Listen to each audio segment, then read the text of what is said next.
What's up, guys? Swift here. I'm joined with my guy, Adam Mason, and we're here to talk about quarterbacks for one. I know we've had our first ever disagreement here, and we wanted to kind of chop it up about it live, or not live exactly, but we're recording it live, and then I'm going to drop it in about an hour or two.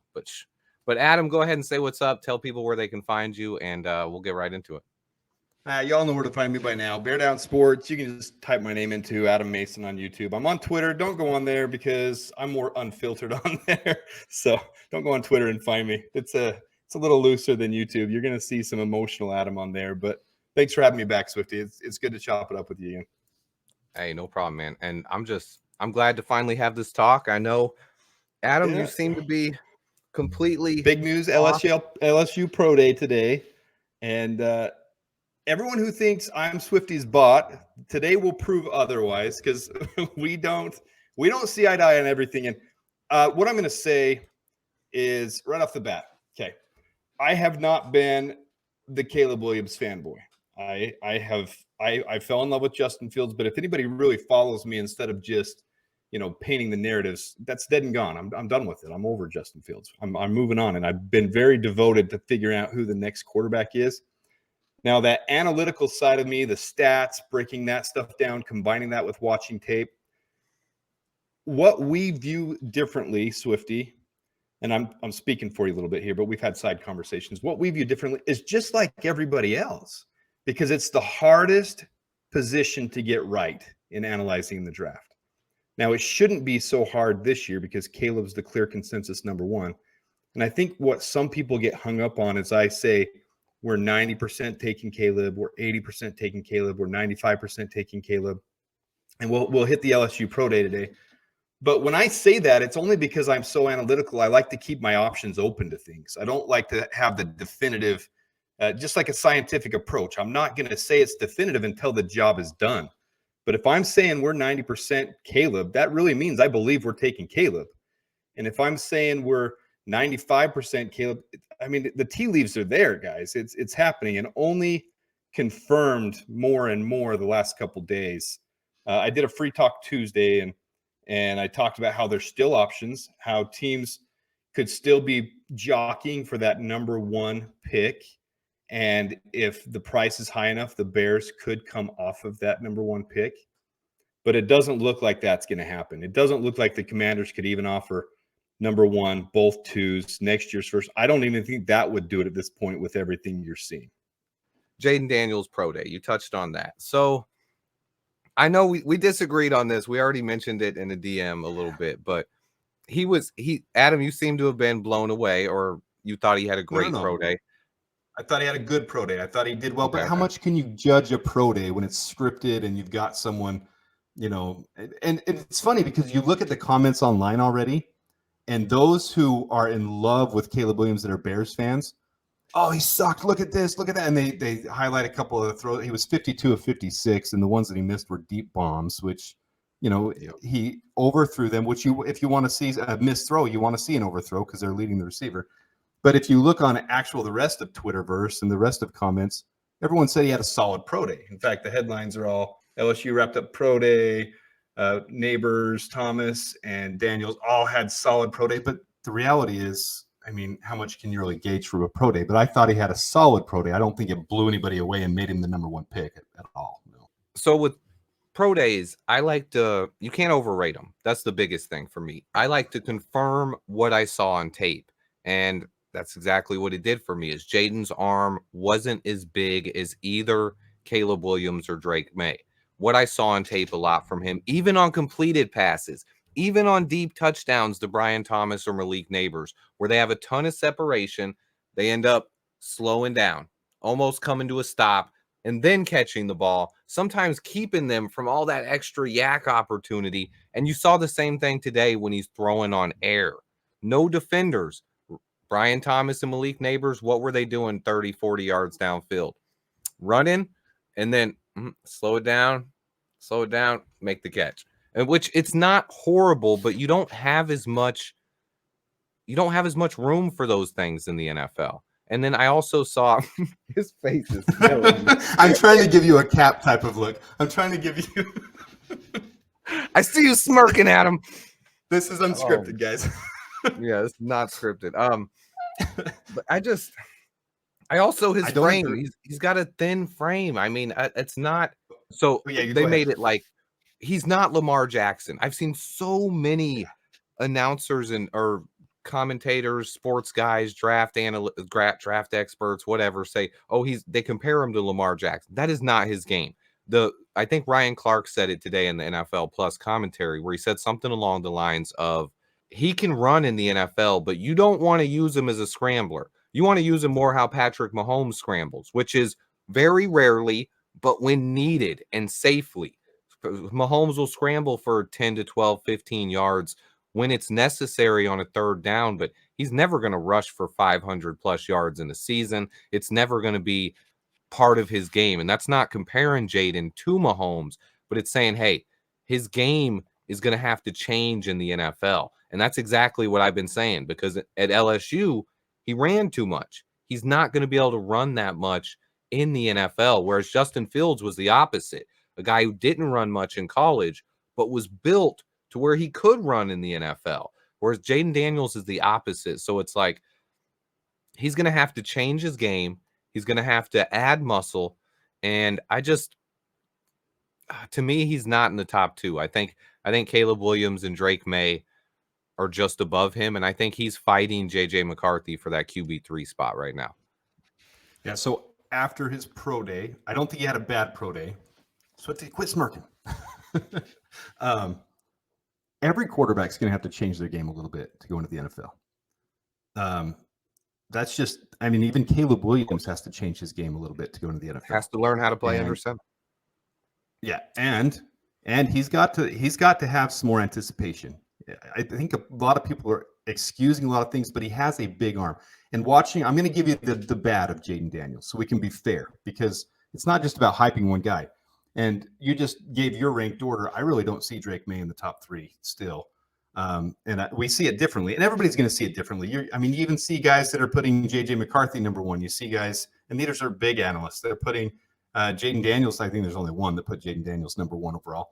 But after today, I would put JJ McCarthy above Jayden Daniels, and I would probably move Caleb Williams to number one because of his ceiling and because of something I saw in Jayden Daniels today. They didn't really comment a lot on it today, and I wish they would have.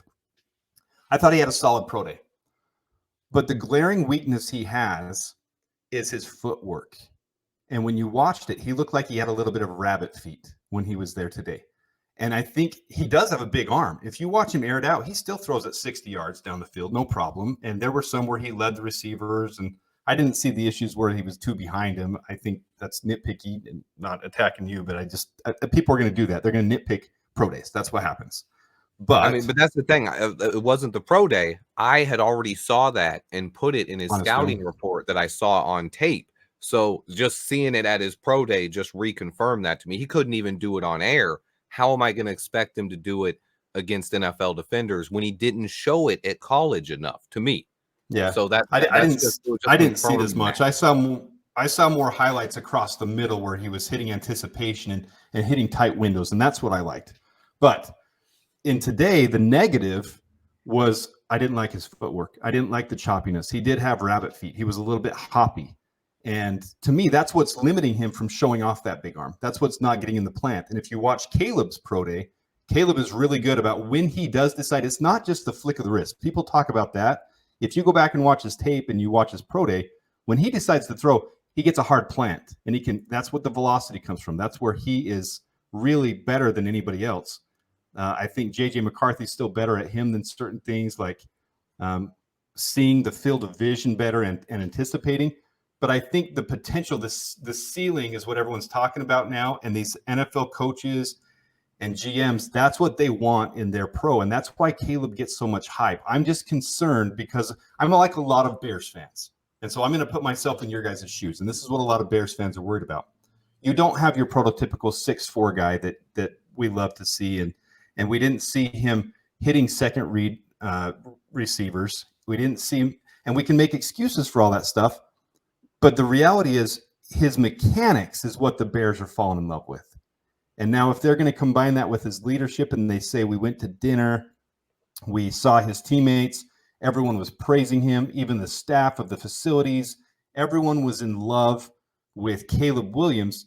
Well, you can see that these NFL level guys are saying, well, these categories over here, these are the things that are going to matter to us at the next level. We want to see that back foot plant. We want to see the footwork. We want to see him having the escapability when necessary. But even at the college level, he didn't take off and go for 1,000 yards. He had, I don't even know what his running yards were, 200 yards. He had 200 yards rushing, still had 10 touchdowns because he used it at optimal times and escaped. What I don't like is the things where he didn't see the field as well as some other guys and read the plays coming open. But the Bears clearly see that this is a situation where they can coach that, and that's an easier fix than the rabbit footwork and the other issues that some of these other guys are having. That's how I see it. That's why I think they're so enamored with him, is because the basic mechanics are stronger. I'll disagree. Now, I will say his mechanics are elite. His lightning quick release, like it's so compact. It's nice. Plant and throw. It's gone. Yeah. But it's not just his mechanics to me. I think he can throw with anticipation. I think you saw it a lot more last year when he had Jordan Addison, when he was paired with a top flight wide receiver. I think he saw a lot of times I would see him next level anticipatory throws to Jordan Addison. And the more I watched that, when I watched the 2022 tape, I saw it a lot more. And I feel like the 2023 film was just different. I don't know if it was Lincoln Riley, but they'd go through spurts where, okay, we're going to go half a game or an entire game where Caleb's doing nothing but making one read. And if you don't find it on that one read, then you just kind of freelance and make a play based on your ability. But he can make reads, and they've also went through times where, okay, Lincoln Riley got into his bag and was like, we're going to have an entire game here, or 3 straight quarters, where Caleb's showing he can stay in the pocket, manipulate defenders while staying in the pocket, keeping his eyes downfield, progressing through his reads while staying in the pocket, and then the ability to just get the ball out and sometimes it can come out so quick, he can even catch the defenders off guard. You see defenders who are ready to jump a route, and like you've seen it. I've studied DBs more than quarterbacks in my life, actually, and you can tell when a DB is like, I'm going to let this guy get a step on me because I want to bait him. I want to jump this route. And he gets the ball out so quick. You see DBs like react sometimes like, oh gosh, I didn't expect that. And they try to change what they're doing and then try to break up the pass. I think there's just a lot to his game that is different, and it's not always in the 2023 tape. I saw a lot of stuff as a freshman. He was even throwing the back shoulder outs, the comebacks, the curls. He was throwing these as with anticipation as a freshman at Oklahoma. So I know he can do that stuff. I know he can make the reads. I think his 2023 tape is filled with way too much of him trying to play Superman. And yeah. I saw that. I was super negative on it just a few months ago, and even last year live while watching him in the broadcast games and then tweeting about some of his games. It's like he's playing hero ball way too much. He's trying to win the Heisman Trophy. But overall, as a prospect, he's elite, and it's not just his mechanics, in my opinion. So I'm just like, so that's kind of what my whole platform has been based off of. I'm just like the normal fan. I'm just the guy that's out here talking football and trying to be real and looking at different angles and approaches. Doesn't that scare people, though, that his 2022 was better than his 2023? It does. And then you have to break down the tape. And something you just said is a new thought I've never had triggered. And it's not popular, and I don't think I've really seen it out there. Do you think Lincoln Riley held him back? Think about It's that. possible. The Big 12. I do think it, because a lot too Oklahoma many went to the times, Big 12. Yeah, go ahead.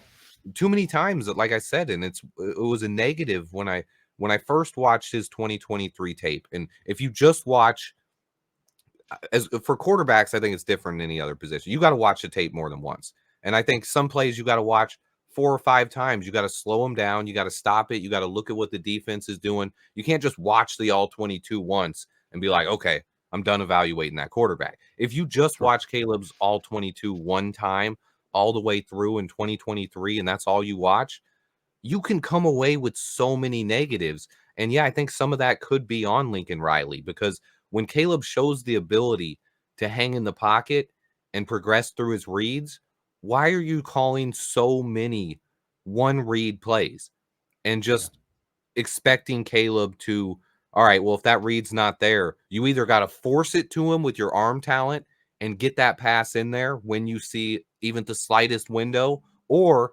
you just freelance and make something happen to someone else. Just look around and find someone open downfield, because he was so good at that. He can make guys miss, move all around the pocket, and then he's looking upfield, and all he's got to do is see someone for a second, and boom, that ball's out. And that's what really translates to the NFL, where especially if you got That's point.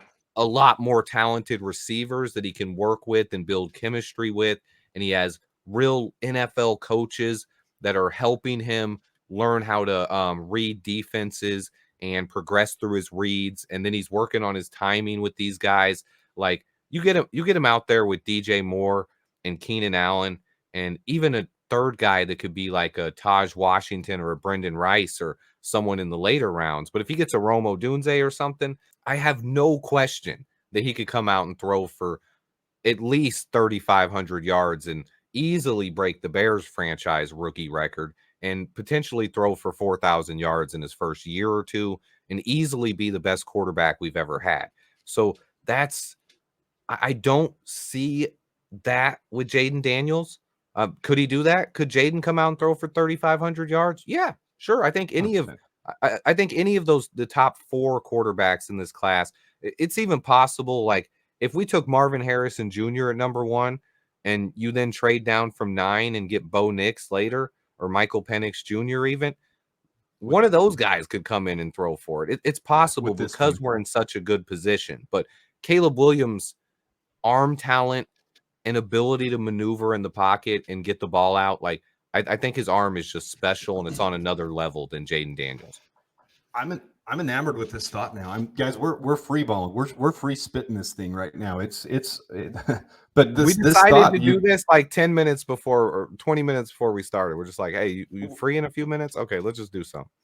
This thought you're just nailing in my head. Now this is not fact based, because this is seriously a thought we're just having while it's coming up here. I wonder how much Lincoln Riley compares to the Luke Getsy type of system we had, because that was very similar to the problem. Now go back and watch, and what you're saying is 100% true. I've watched the tape 50 times on Caleb Williams, Jayden Daniels, JJ McCarthy, all these top guys.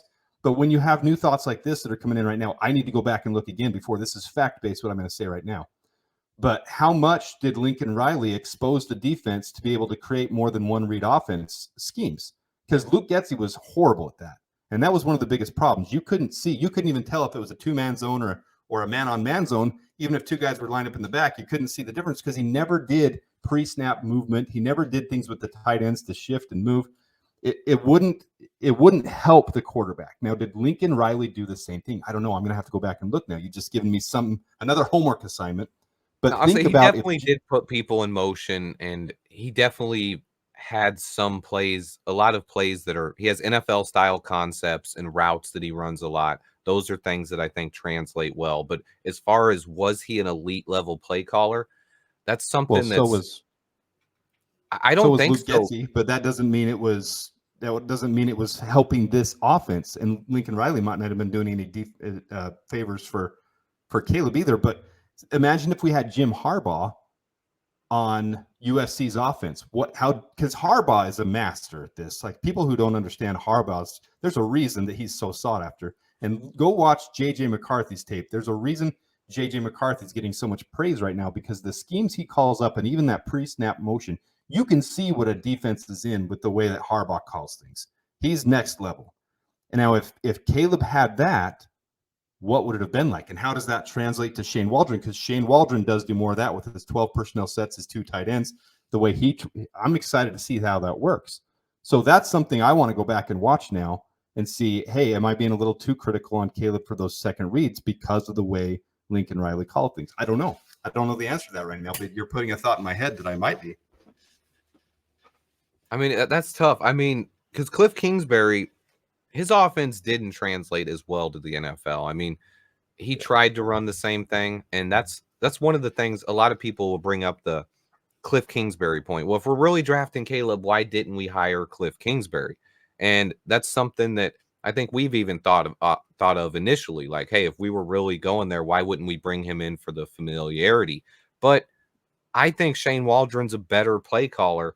I think Shane 100%. Waldron's a better teacher of offense and a better offensive coordinator. So I'm not as worried about how Caleb will transition to Shane Waldron's offense, because one of the things Shane Waldron does is he lets guys be themselves. It's one thing Geno Smith talked about, was like, he let me be me.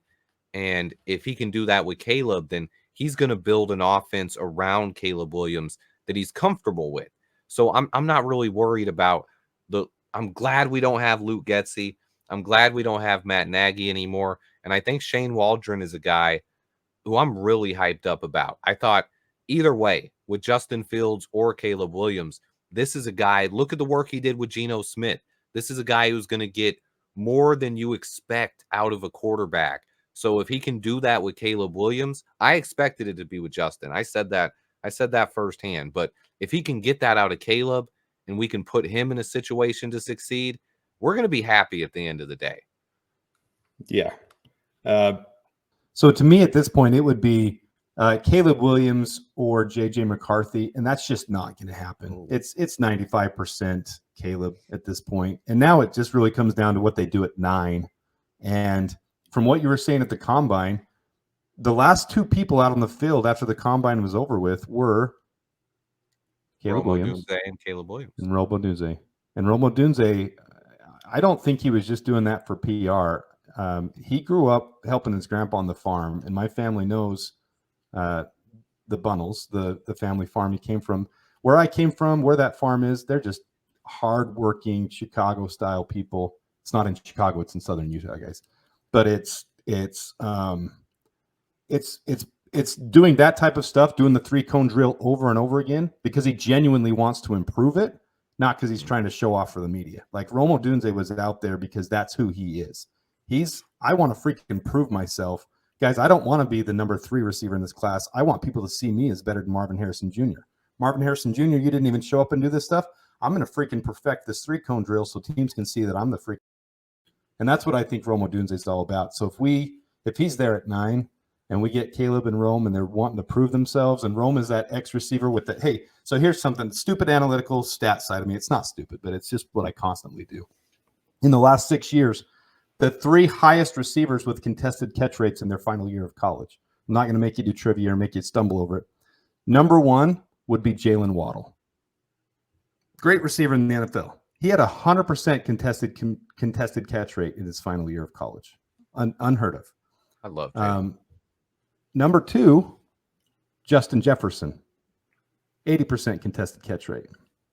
Number 3, Romo Dunze, 78% contested catch rate. You want to talk about things that matter when it gets to the NFL level? You got a 6'3", 6'4" guy who's that contested catch rate. You've got Keenan Allen, who separates himself. He's going to make it super easy for a rookie quarterback to get him knowing routes. I mean, you practice with him, you're going to have it down.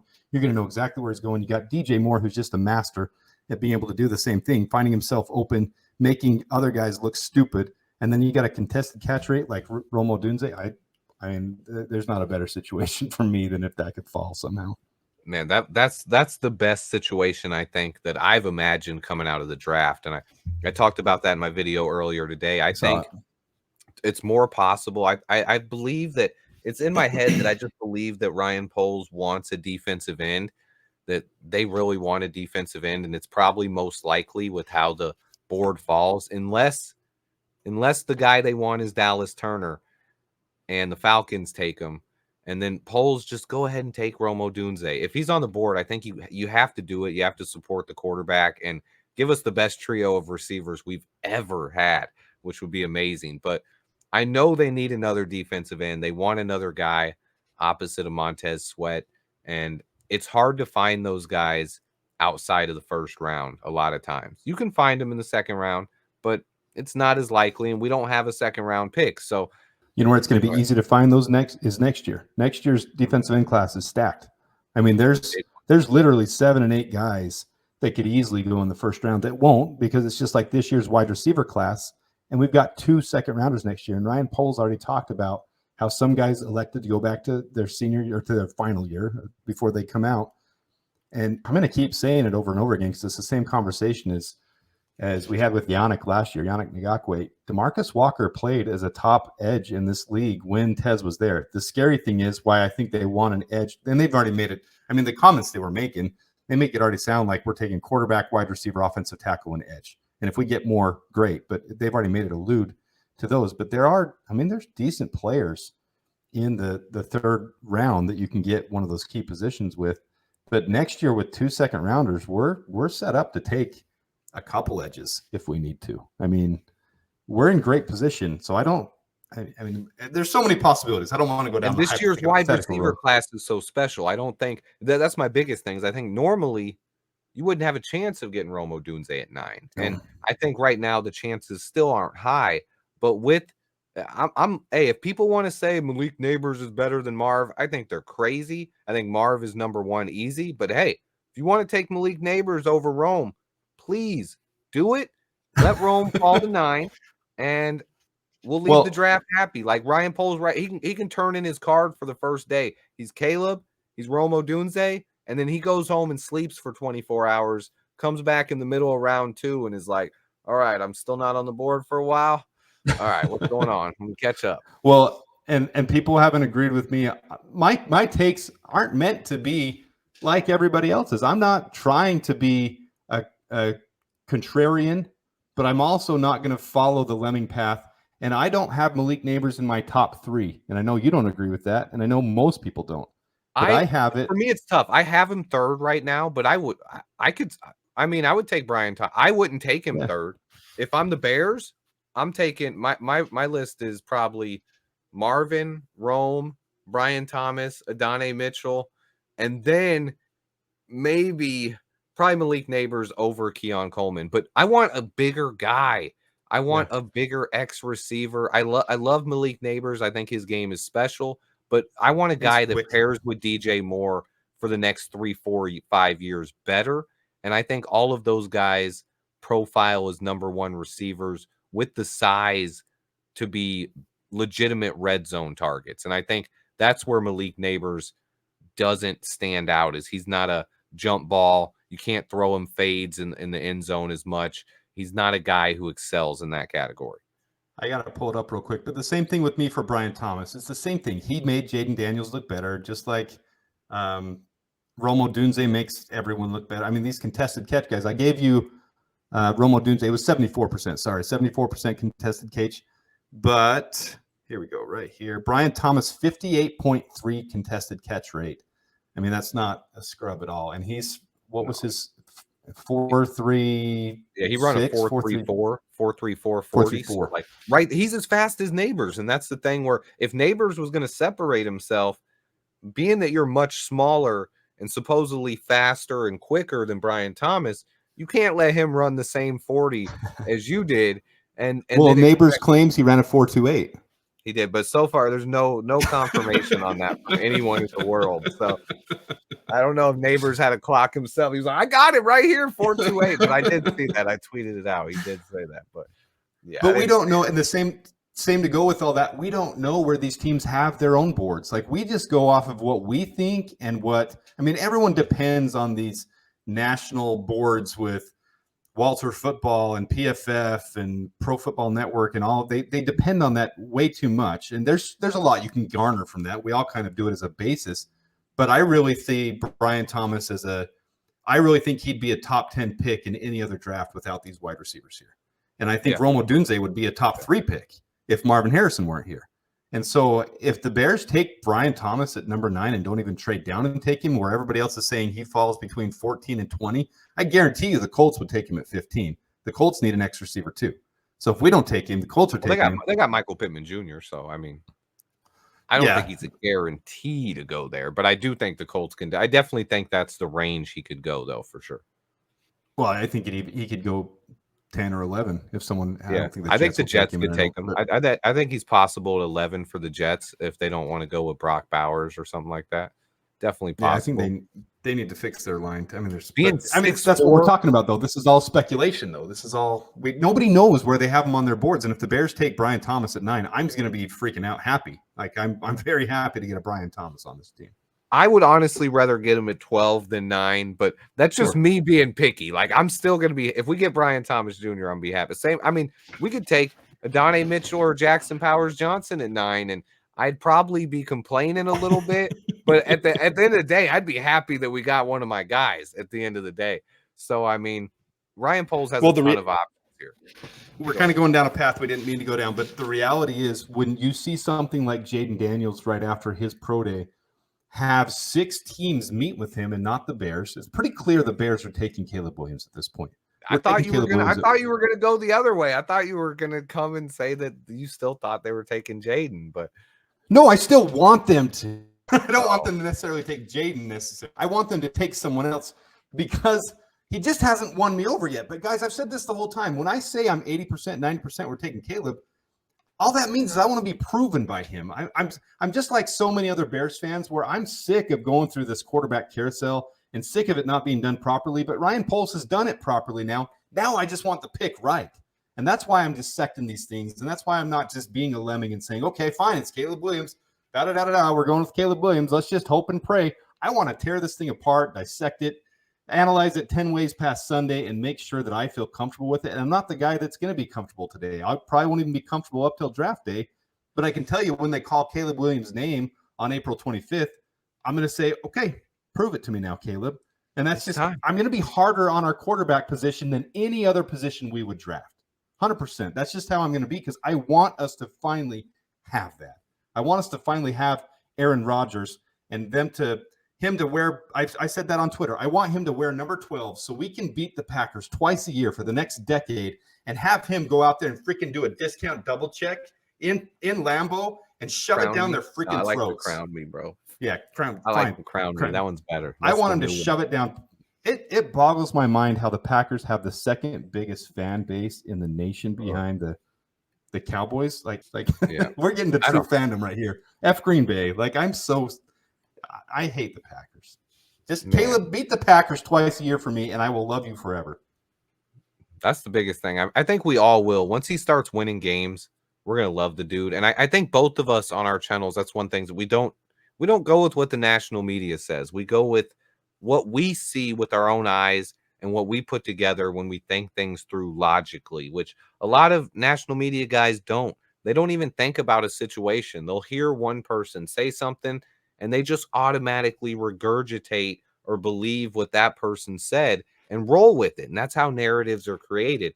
And that's one thing that I don't like. I don't like narratives, and that's something I've always been against. And to me, with Caleb, it was a lot of people will say the narrative. I said all along, it was never Caleb versus Justin for me. But a lot of people will be like, well, you even said it. It was like after we traded Justin Fields that like, oh, you seem to, now you're all in on Caleb. I think to me, Caleb was always the best quarterback in this class. To me, that was never really a question. I broke him down both a lot last season in 2022. I watched a ton of Drake May. I watched a ton of Caleb Williams. I watched both of those guys. And Drake May, I saw so many negatives with that. Initially, I was just like, no on Drake May. I've come around on Drake May. He's got a big arm. But Caleb's always been that guy. And once we moved on from Justin Fields, I believe I see a clear vision where this team selects Caleb Williams. And I think we can finally we've never taken a quarterback number 1 overall in my lifetime. We've never done it. We've never even had a position to do it except for last year. And I didn't want to take Bryce Young, but yeah, being in this position, I think it's special. And I think once Justin Fields was traded, I think logically and like to look at the whole picture, but I was tunnel visioning on Marvin Harrison Jr. and being able to get extra picks, or even trading down to 5 or 6 and getting Rome Odunze and a bunch of extra picks. I've always loved extra picks, but Ryan Poles kind of what he said when he talked yesterday about that, he's already made 21 picks in his first 2 years. Even if he only takes 4 this year, it's still a lot of rookies. And the more I look at our overall roster, I don't know how much. I mean, we can definitely cut people if we get better players. But right now, we don't really have room for 10 or 11 rookies like we did last year. We need depth, man. We need We need it offensive at a few depth. We need- positions, but right.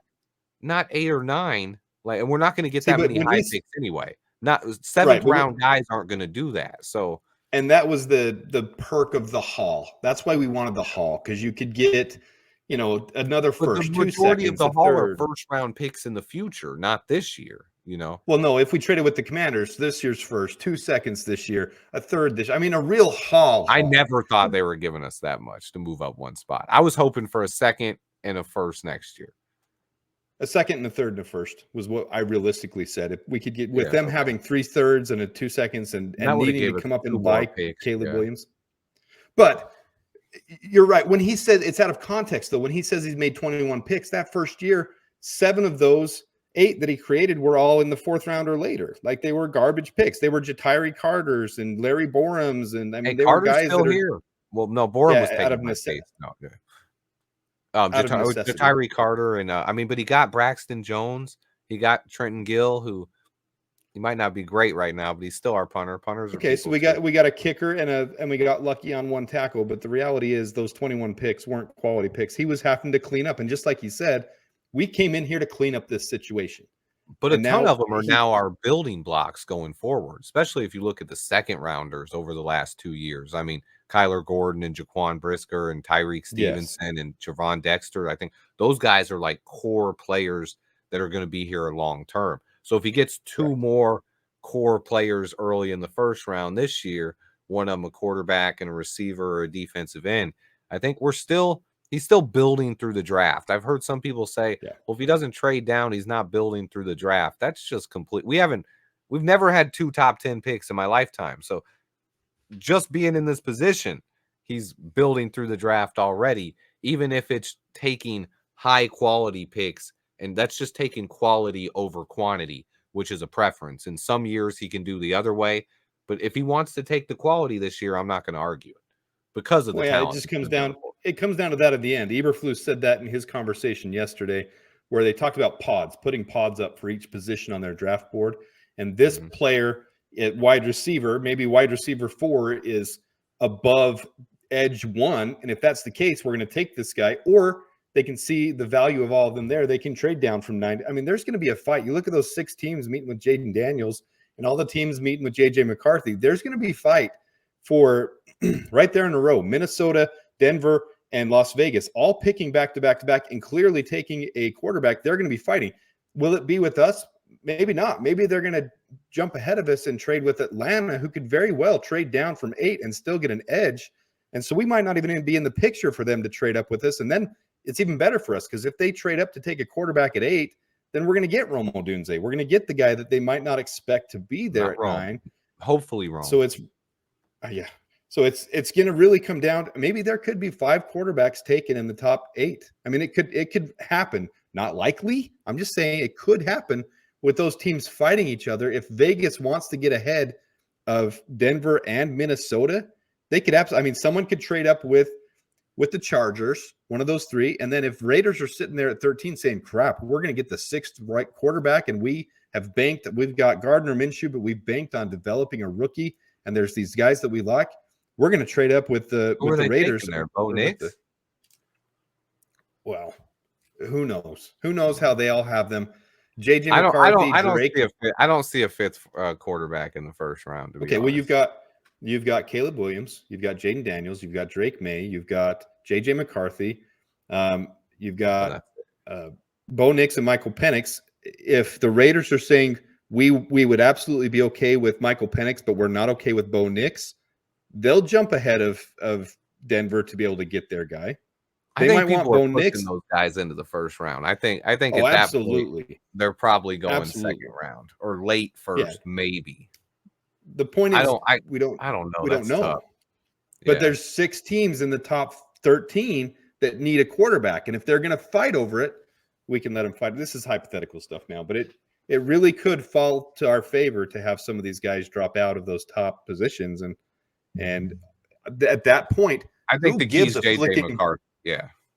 Well, at that point, who gives a flipping crap about getting extra picks if we got the guy at 9 that on the Bears pod board, on their board, they say this is a top 5 guy for us, whether it's Joe Alt or Romo Dunze or Jared Verse or whoever it is. This guy was a top 5 guy for us, and these guys fought to get ahead of us for a quarterback, and now we've got this guy that was a top 5 guy for us. Then the Bears just landed their number 1 guy and their number 5 guy. And that, to me, at that point, who gives a flipping crap if we picked up a second-round pick if we got 2 top 5 guys on the Bears board? And that's Rome Odunze is my number 3 guy on my board. So yeah, if you can get number 2 and number 3, sorry Marv, I love you, but hey, let's go ahead and do it and fix this franchise. I love it, man. I don't want to take up too much of your time. All right, guys, we're gonna go ahead and cut this in half. There is a second half to this recording. Part 2 of this you're gonna have to catch over on Adam's channel. We did record more of this. The show was an hour long. We broke it into 2 parts. Part 1 was here with me. Part 2 is going to be tomorrow. You're going to catch on Adam's channel. Adam, go ahead and tell them where and when they can find that. Or yeah, right there on the screen. Just type in my name, Adam Mason, or at Bear Down Sports. Tomorrow morning, we'll release it first thing in the morning, so probably 7 or 8 o'clock. Just look for that, and you can catch both parts. Split it up, make it easier to listen to in 2 segments. Appreciate you guys tuning in. 100%. And bear down. Bear down. Hey, see you guys. I just put eye drops in because my eyes were bothering me. Do I look like I've been crying? Nah. It's because you're crying because we're taking Caleb Williams. Yeah, that's what it is. I'm actually really torn up. Tears of joy. I was trying to put on nail polish, but I realized I bite my nails, so I couldn't do it. I don't know. You're hitting like 15 topics we need to hit in 3 seconds. Space it out, man. Space it out. My bad. Okay. So Caleb, we'll start with, and then I also saw his face is killing me. I'm trying to give you a cap type of look. I'm trying to give you I see you smirking at him.